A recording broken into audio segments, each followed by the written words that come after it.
On this Thursday night, one game away, the Toronto Blue Jays on the brink of winning the World Series. Hollywood couldn't have made it this good. How the Jays crushed the Dodgers and the excitement building for Game 6. President Trump orders U.S. nuclear tests to resume for the first time in decades.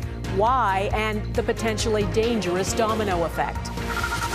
A further fall from grace. Prince Andrew stripped of his honors and titles, and what else he's losing. Plus, the resurgence of Canada's songbird. The last thing I thought I'd find was you. Why Anne Murray's new album wouldn't have been possible without two of her biggest fans.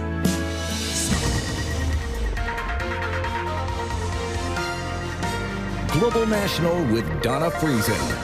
Good evening and thanks for joining us. The Toronto Blue Jays are back on home soil tonight and are just one win away from winning the World Series. It seems that with every game, a new dramatic chapter is added to their underdog story, and last night was no exception. From early home runs to a record-breaking performance from their rookie pitcher, the Jays stunned the Dodgers and their fans in Los Angeles. Jeff Semple has our top story tonight. Game 5 started with a bang. On the very first pitch, Davis Schneider connected for a solo home run. And perhaps no one was more excited than his dad, who recorded this video from the stands. Oh! Oh no!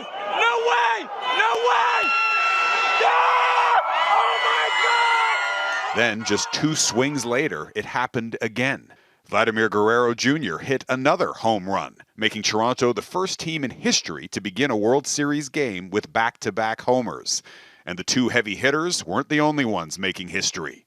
Enter the Jays' rookie pitcher, Trey Yesavage, making just his 8th major league start. His salary this year, about $57,000 US, pitching against the highest paid player in MLB history, LA's $700 million man, Shohei Ohtani. Yesavage struck him out in dramatic fashion, and he didn't stop there. Over 7 innings, the 22-year-old struck out 12 batters, a new World Series rookie record against the highest-paid lineup with the most MVPs in the league. Yeah, it's a crazy world. Hollywood couldn't have made it this good. So just being a part of this, I'm just very blessed. One person who wasn't surprised, Yesavage's former pitching coach. I think there's something to his makeup that is hard to teach. Sean Vernasoni started coaching Yesavage at age 15. Besides his height and unique pitching style, Vernasoni also points to his poise. There's been a multitude of occasions where Trey has pitched himself out of some jams, and he's just been, like you said, kind of cool as a cucumber. He's always been that way, though. You know, the stage has never been too big for Trey. And the stage is about to get even bigger. Jays fans who packed the Rogers Centre to watch the away games are now preparing for a homecoming. I believe in them. I think they can do it. You know what? We got this. Jays in 6. Yeah. The Dodgers are planning to start pitcher Yoshinobu Yamamoto here on Friday, who shut down the Jays back in Game 2. And sports betting websites are putting LA as the favorite, which is the way the underdog Blue Jays seem to like it. Donna? Okay, Jeff Semple in Toronto. Thank you. The American president has agreed to reduce tariffs on China. Donald Trump met with the Chinese president Xi Jinping in South Korea and called it amazing, though China won some key concessions in what is a 1-year trade truce. We have a deal. Now, every year we'll renegotiate the deal, but I think the deal will go on for a long time, long beyond the year. We'll negotiate at the end of a year, but all of the rare earth has been settled. And that's for the world. Trump says he will lower the combined U.S. tariff rates on Chinese imports to 47%. In exchange, Xi Jinping agreed to pause sweeping export controls on Chinese rare earth elements, which the U.S. badly needs. China also agreed to purchase large amounts of American soybeans, and both countries agreed to enhance cooperation on curbing fentanyl trafficking. Just before he walked into that meeting, Trump posted on Truth Social that he has ordered the U.S. military to immediately restart the process for testing nuclear weapons. There haven't been any U.S. tests for 33 years. As Jackson Proskow reports, it appears to be a message to rival nuclear powers, China and Russia. Instead of de-escalation with China, President Donald Trump delivered a provocation. as he ordered the Pentagon to resume American nuclear testing for the first time in decades. We don't do testing. We've halted it many years ago. But with others doing testing, I think it's appropriate that we do also. Once the most visible sign of Cold War tensions, nuclear weapons tests were phased out by nations around the world after treaties in the early 1990s. Trump seems to think they're still happening. I see them testing. I say, well, if they're going to test, I guess we have to test. China is rapidly expanding its nuclear arsenal, while Russia is testing hypersonic missiles and its nuclear-powered Poseidon torpedo. Both can carry nuclear warheads. The Kremlin claims they're unstoppable, but neither country is carrying out test explosions. I mean, we have a lot of nuclear competition today. It would be even worse and more dangerous if nuclear testing were to resume. Any American tests would all but certainly be a green light for other countries, triggering a whole new arms race. Russia would certainly mirror whatever the United States does, likely North Korea, perhaps China. Responding to Trump, China urged the U.S. to respect its obligations under the Nuclear Test Ban Treaty. More ominously, Russia said it would act accordingly if the moratorium is broken. Nuclear testing can never be permitted under any circumstances. Part of the concern is that no one knows what exactly Trump is planning. While he said tests should begin immediately, experts believe it would take months and hundreds of millions of dollars to restart the Nevada test site. Donna, even if it is just talk, it has clearly left other nations on edge. Okay, Jackson in Washington, thank you. South Korea is hoping to win the bid to build Canada's next fleet of submarines. And today, Prime Minister Mark Carney toured a shipyard that is in the running for the multi-billion-dollar contract. Canada badly needs new subs. The last time we bought any was about 25 years ago, and they were used ones from the UK. Mackenzie Gray reports on what South Korea is offering. I'll be back in 60 days. The Prime Minister doing his own patrol of one of Canada's biggest ever defense contracts as the South Korean Prime Minister pulled out all the stops to try and seal an over $20 billion deal. The Hanwha shipyard in South Korea is pitted against Germany's TKMS to build Canada's new fleet of submarines. The South Korean pitch based on speed. With the KMS-3 already under construction and in the water, they're promising the first delivery by 2032 and a full fleet of 14 by 2042. The size of the submarine, the quality of the cruise accommodations, the layout of the Combat Information Center where the submarine is controlled from, it's an impressive boat. The subs could be built in Canada, but the company says that would lead to considerably longer delivery times. I'd rather build it here because we can provide submarine more quickly for Canadian Navy. Because if you build in Canada, I don't know, maybe 10 or 12 years. With only one functioning submarine in service, time is of the essence for the head of the Navy. I need submarines quickly, and so what we know is that both Germany and Korea have existing production lines and can deliver the submarines in the timeline that we require. The Prime Minister visited the German shipyard in contention this August, a joint venture with the Norwegian Navy. But unlike in Korea, there wasn't a finished sub to tour. While the first TKMS ships are under construction, the first batch is already accounted for, meaning Canada wouldn't get a sub until 2035 at the earliest. While that's a drawback, it can be overcome if they spend enough money in Canada. Factors like industrial benefits for the country, the use of Canadian inputs, materials like steel, the timeliness of the delivery of a submarine, for example, will be important for us. While rearming the Canadian Army is a major priority for the Liberals, Donna, a senior government official told reporters there's no timeline for when a bidder will be chosen, but they are hoping to have at least one sub delivered by 2035. Okay, Mackenzie Gray in South Korea. Thanks. There is big news out of Buckingham Palace today. King Charles is stripping his brother, Prince Andrew, of his title as prince and forcing him out of the royal lodge Andrew has lived in rent-free for more than 20 years. He will now be known as Andrew Mountbatten Windsor. It's an extraordinary fall from grace that stems from his connection to convicted sexual predator Jeffrey Epstein. A recently published memoir by the late Virginia Giuffre details her allegations of how she was sex trafficked by Epstein and says she had sex with Andrew 3 times while she was a teenager. Andrew has always denied the allegations and said he had severed all ties with Epstein, but he was later seen with him in New York City after Epstein had been convicted. In a statement, the palace says Their Majesties wish to make clear that their thoughts and utmost sympathies have been and always will remain with the victims and survivors of any and all forms of abuse. Since the Queen's death, Andrew was rarely seen with the other royals, and the King was under intense pressure to strip him of his royal titles. It's reported he'll move into a house on the private royal estate of Sandringham, paid for by the King. Virginia Giuffre took her own life earlier this year. Today, her family said in a statement, "Today, an ordinary American girl from an ordinary American family brought down a British prince with her truth and extraordinary courage." Police in France have 5 more suspects in custody in the Louvre jewelry heist. Prosecutors say the arrests were made in coordinated raids across Paris Wednesday evening. One of the suspects is believed to have been part of the 4-man team that broke into the Louvre and stole the crown jewels on October 19th. 2 others arrested over the weekend have partially admitted their involvement. The 4th person from the team remains on the loose, and none of those precious jewels have been recovered. Uproar in Quebec coming up, the province's controversial plan to change the way doctors are paid.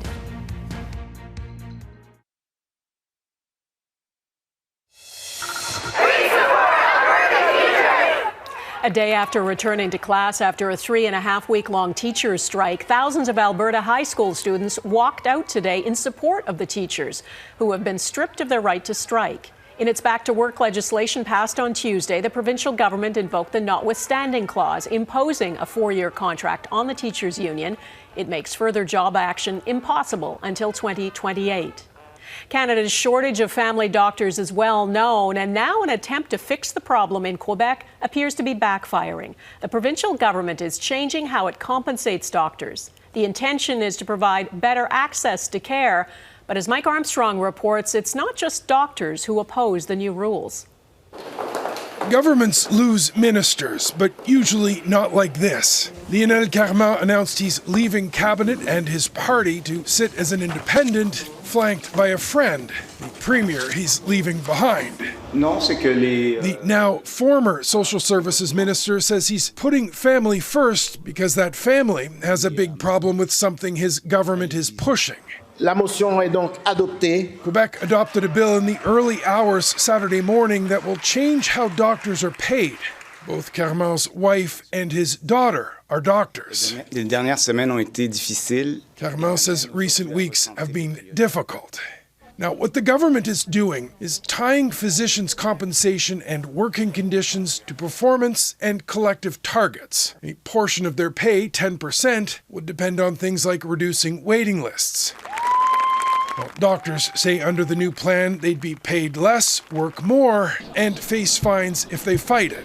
The new law includes big potential fines for both individual doctors and their federations. This bill is essentially a Soviet prison for doctors. How are you? One warning coming from doctors' federations is that some of their members might be looking to move out of province. Dr. Michel Garner says he's not leaving, but understands why others would. Honestly, I've never seen people in my profession so discouraged, demoralized, demotivated. The new bill kicked off an interprovincial spat this week when Ontario's premier said disaffected Quebec doctors were welcome in his province. Call 1-800-DOUG-FORD, all the docs. This is unacceptable. One thing to watch now, medical students. They've joined doctors in a legal challenge to the new law, but several med schools are also voting on a possible strike. Mike Armstrong, Global News, Montreal. The head of Canada's military has apologized for the Canadian Armed Forces' history of racist discrimination and promises to make improvements. The chief of the defense staff was emotional as she apologized to every person who has experienced racial discrimination within the forces. A final settlement agreement on a class action lawsuit directed the armed forces to acknowledge its history of systemic discrimination. An apology without action is a wound reopened.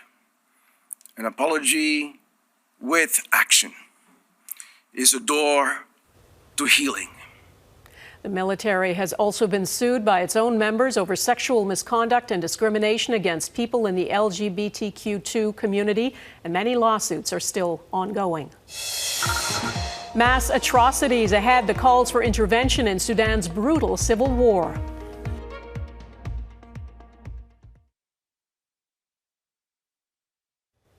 The United Nations Security Council held an emergency meeting today about the mass killings and atrocities unfolding in Sudan's civil war. The UN's Assistant Secretary General for Africa describes it as simply horrifying. The risk of mass atrocities, ethnically targeted violence, and further violations of international humanitarian law, including sexual violence, remains alarmingly high. In Sudan, the city of Fasher has been captured by a paramilitary group which has reportedly executed hundreds of people. The exact number is unclear and could be much higher. It's a brutal result that observers and peace advocates say they saw coming for over a year. Redmond Shannon explains what's behind it and a warning his story does contain disturbing images. Bloodied bodies cover the floor of a university building. Then a militant shoots a man sitting on the ground. Reports too that Sudan's Rapid Support Forces, or RSF, has killed more than 400 people at a maternity hospital in the city of El Fasher.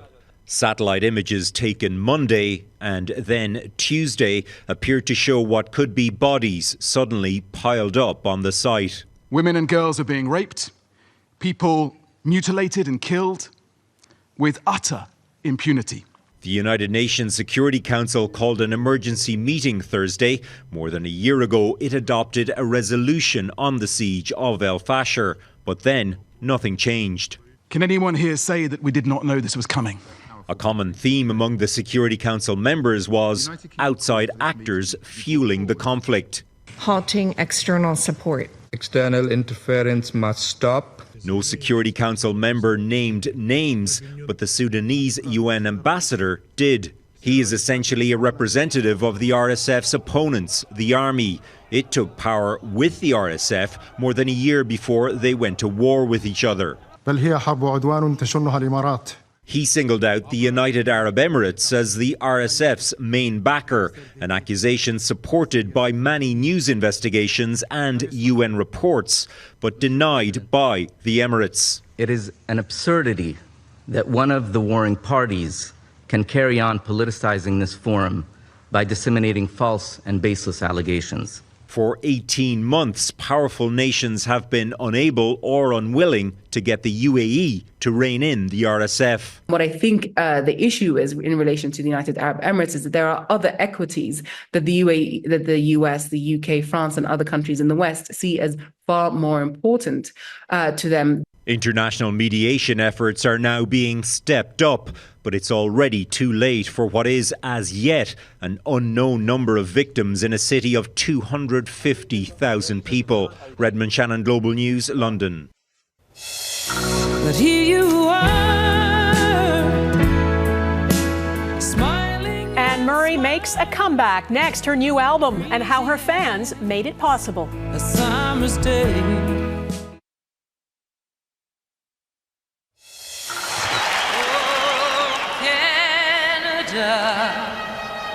Our home and native land. That was back in the 1992 World Series. It was Anne Murray who belted out the national anthem during Game 3. She sang it at the Toronto Blue Jays' first game back in 1977, too. She's been a Blue Jays fan all her life and is cheering them on in this World Series. The Jays are on the cusp of gaining their third world title, and Murray is mounting a comeback of her own. Nearly 20 years after she retired, an unexpected new album has put her back in the spotlight. As Heidi Petracek reports, it's all thanks to a forgotten cassette tape and 2 fervent fans. Beneath its snowy mantle cold Anne Murray's music spans more than 5 decades. It's almost, after all these years, like an old friend. But here you are. And her new album, almost 20 years after her last, is putting the 80-year-old back at center stage. It feels great, but it's a shock. Here you are, likely wouldn't have happened without two passionate, persistent fans. I think my title for this story should be Super Fan. Lynn Holt has been to more than 100 Murray concerts around the world and owns almost every recording. 5 years ago, he heard her musical archives were in Toronto and had to go take a listen. I found a cassette tape that was called In the Can. And on that tape were 12 or 13 songs that had never been released. And I was floored. They were recorded years ago, then forgotten. Holt contacted the Anne Murray Centre in the singer's hometown of Spring Hill, Nova Scotia, to pitch a listening party and reach the centre's outreach coordinator. I was like, we really should do this listening party. And Anne finally agreed to be there and listen to the songs. So I started tracking down these unreleased recordings and sending them to Anne. And there were 40-some songs. And so I went through them finally after people were saying, will you just listen? Once Murray's record label got involved, the album was born. Instrumental sections needed to be added. And that's where Dale Murray, the singer's nephew, came in. He worked with Murray and her daughter, Dawn, to lay down new background vocals and fill out the old recordings at his recording studio. She said, I cannot believe I'm doing this again. And just the fact that we got her to sing in a microphone after 20 years was like, it was amazing. Earlier this week, a star-studded lineup sang Anne Murray songs at the Grand Ole Opry in Nashville, a tribute to her remarkable career. I'm honored. I'm very honored. An icon still adored by artists and fans. Heidi Petracek, Global News, Halifax. Love that. That is Global National for this Thursday. I'm Donna Friesen. Tonight's Your Canada showcases Warman Community Middle School in Warman, Saskatchewan, the Banff Springs Hotel in Banff, Alberta, and Thunder Cove Beach in Darnley, PEI. Thanks for watching. I will see you again next week. Bye-bye.